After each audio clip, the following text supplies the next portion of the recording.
And what No. happened? Um, what happened was not cute. Yeah, there was drama. From who? One of them. Oh. One of the actors. Hmm. Oh boy. Imagine a TV show that rose from the ashes of failure to become a cultural titan, only to hide a secret so explosive it shattered a 40-year friendship. The Facts of Life wasn't just a sitcom, it was a battlefield where young stars faced betrayal, body shaming, and a bombshell that left fans reeling. Back in 1979, NBC was a sinking ship. With only Little House on the Prairie keeping it from total ruin, the network was bleeding cash on flops like Supertrain, a glitzy train wreck that tried to mimic Love Boat but derailed fast. Enter Different Strokes, a modest lifeline thanks to Gary Coleman's charm. NBC's boss, Fred Silverman, a TV wizard who'd revived CBS and ABC, saw a flicker of hope and spun off The Facts of Life, betting on Charlotte Ray's Mrs. Garrett. Ray, a master of quirky roles, had pitched the idea herself. A girls' school gig with a safety net to slide back to Different Strokes if it flopped. She had no clue her clever move would spark a legacy. The debut was a disaster, 74th out of 79 shows that summer. Audiences ignored it, and Norman Lear, the genius behind it, wanted his name scrubbed from the credits. But then a game-changer stepped in. Brandon Tartikoff, an NBC hotshot, refused to let it die. He slashed the cast from 7 to 3, Blair, Natalie, and Tootie, dumping Molly Ringwald and others in a brutal shakeup. Ringwald, only 11, called it humiliating, but she soon soared in 16 Candles. The show shifted to a cafeteria setting, and Nancy McKeon roared in as Joe Polniacek, a Bronx rebel whose spark with Blair lit up the screen. Against all odds, it worked. By season 3, it was NBC's top comedy, outshining its parent show. Yet, beneath the laughs, a storm brewed. Mindy Cohn, plucked from obscurity at 13 after dazzling Ray and Lear at Westlake School, faced a nightmare when she slimmed down naturally over a break. Producers didn't cheer her health. They ordered her to pack the pounds back on, obsessed with keeping Natalie's unspoken chubby label. Her mom fought back, slamming their warped view, but the damage lingered. Costume crews draped her in baggy outfits to fake the look. Then came Joan Rivers, torching them with her Fats of Life jabs, a barb that echoed painfully through the cast. Kim Fields, cast as Tootie at 9, dodged similar scrutiny, her roller skates masking her tiny frame, but the pressure cooker of fame spared no one.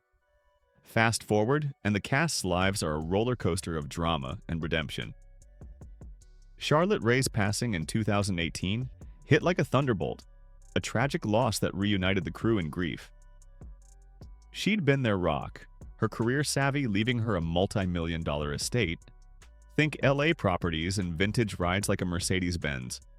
Mindy Cohn turned pain into purpose, now a director and body positivity advocate, dishing wisdom like fame fades but bills don't.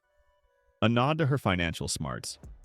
Kim Fields flipped her Tootie fame into directing gigs in a production company, stacking wealth through hustle.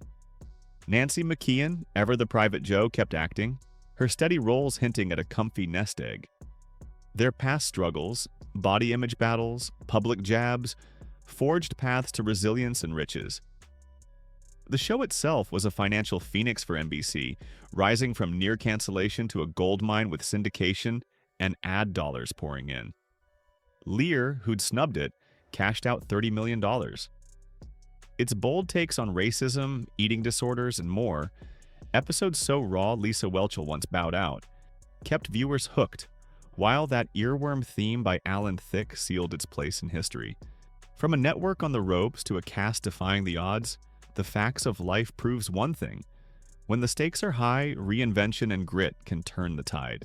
The saga of The Facts of Life didn't end with its rise to sitcom royalty. It's a story of dazzling wealth, crushing betrayals, and stars who turned pain into power. Last time we dove into the show's chaotic birth, the cast's battles with body image, and the shocking rift that fractured their 40-year bond. Now let's pull back the curtain on their lavish lifestyles, staggering net worths, and the financial genius or missteps that define their legacies. Buckle up because the drama's only getting juicier, and the money moves are mind-blowing. Lisa Whelchel, the poised Blair Warner, faced a storm of scrutiny as a teen, from weigh-ins on set to Fat Farm plane tickets at 16. Her faith guided her through, famously refusing a risque storyline in 1980, a bold move that could have tanked her career. Today, she's a beacon of resilience, with a net worth of $3 million in 2025, projected to hit $5 million by 2030 thanks to her books and speaking gigs. Her luxury life sparkles. Think a Bentley Continental GT, a Rolex Datejust, and a sprawling Texas ranch. She's invested in Christian media ventures, owns stakes in wellness startups, and carries robust insurance for her properties and health. A lesson from her unpredictable Hollywood days. Her secret? Diversifying early. A tip for anyone chasing stability in a volatile world. Mindy Cohn, the effervescent Natalie, turned childhood trauma into triumph. After producers demanded she regain weight to fit her role, she channeled that hurt into advocacy. Her $2 million net worth, set to climb to $4 million by 2030, reflects her directing and voiceover work. She cruises in a Tesla Model S, sports a Patek Philippe watch, and owns a chic LA condo. Her business savvy shines through a production company and podcast deals, backed by comprehensive asset insurance. Her financial wisdom, save like you're broke, even when you're not, a mantra that's kept her grounded.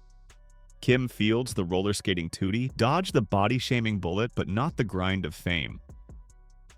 From a $1.5 million net worth in the 80s, she's built an $8 million empire by 2025, with projections of $12 million by 2030.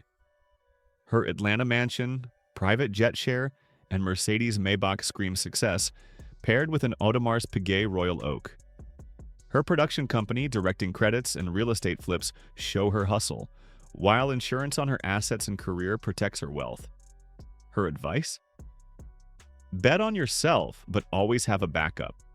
A nod to her multifaceted career.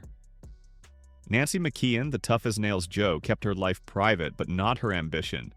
Her $6 million net worth, potentially $9 million by 2030, stems from steady acting and producing.